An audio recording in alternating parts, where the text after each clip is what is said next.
بسم اللہ الرحمن الرحیم نحمدہ و نصلی علی رسولہ الکریم اما بعد 15 روزہ اسلامی عقائد کورس کے دوسرے حصے کا 21واں عنوان ہے تقدیر۔ اس کائنات میں جو کچھ ہوا یا ہو رہا ہے یا ہوگا، یہ سب کچھ اللہ تعالیٰ کے علم میں پہلے سے ہے، کیونکہ اللہ تعالیٰ کا علم کامل ہے۔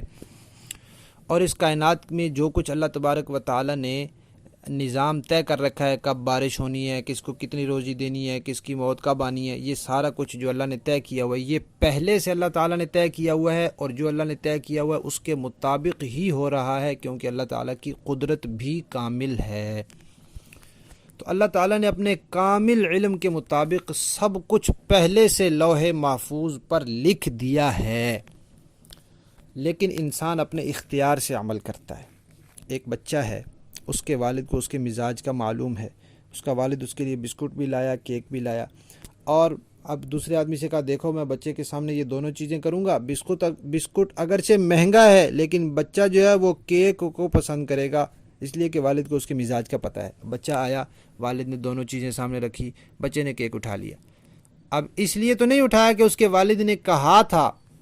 اٹھایا تو بچے نے اپنی مرضی سے، لیکن والد نے پہلے ہی کہہ دیا تھا اپنے اندازے سے، تو والد کا اندازہ غلط ہو سکتا ہے۔ تو اللہ تعالیٰ نے جو اندازہ لگایا کہ یہ انسان یہ کام کرے گا، اللہ تعالیٰ کا اندازہ غلط نہیں ہو سکتا، علم کامل ہے، اس لیے اللہ تعالیٰ نے پہلے سے لکھ دیا ہے کہ یہ انسان یہ کام دنیا میں کرے گا۔ کرتا انسان اپنے اختیار سے ہے، لیکن اللہ تعالیٰ کو پہلے سے اس کا علم ہے، تو اس کو تقدیر کہتے ہیں، اس پر ایمان لانا فرض ہے۔ جیسے کوئی عمارت بنتی ہے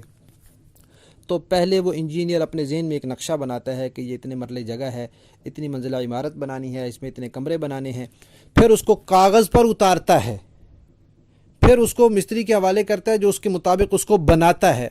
تو انجینئر کے بنانے میں غلطی ہو سکتی ہے، جو ذہن میں نقشہ بنایا وہ غلط ہو سکتا ہے، جو کاغذ پر اتارا اس میں کوئی رکاوٹ پیش آ سکتی ہے، پھر آگے جب اس کے مطابق عمارت بن رہی ہوتی ہے اس میں کوئی رکاوٹ پیش آ سکتی ہے۔ لیکن اللہ تعالیٰ نے پہلے سے دنیا کا ایک نظام اپنے علم میں طے کیا، پھر اس کو لوح محفوظ پر اتارا، پھر اس کے مطابق دنیا چل رہی ہے۔ اس میں اللہ تعالیٰ کے لیے نہ کوئی رکاوٹ ہے اور نہ اللہ تعالیٰ کے علم میں کوئی کمی تھی کہ اللہ تعالیٰ کو پہلے پتہ نہ ہو اور بعد میں وہ معاملہ اس طرح نہ ہو۔